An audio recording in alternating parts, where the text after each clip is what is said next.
So I'm just going to take the knees up to chest for me. That's it.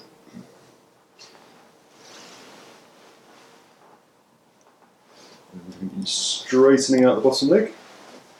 Just going to put that one behind.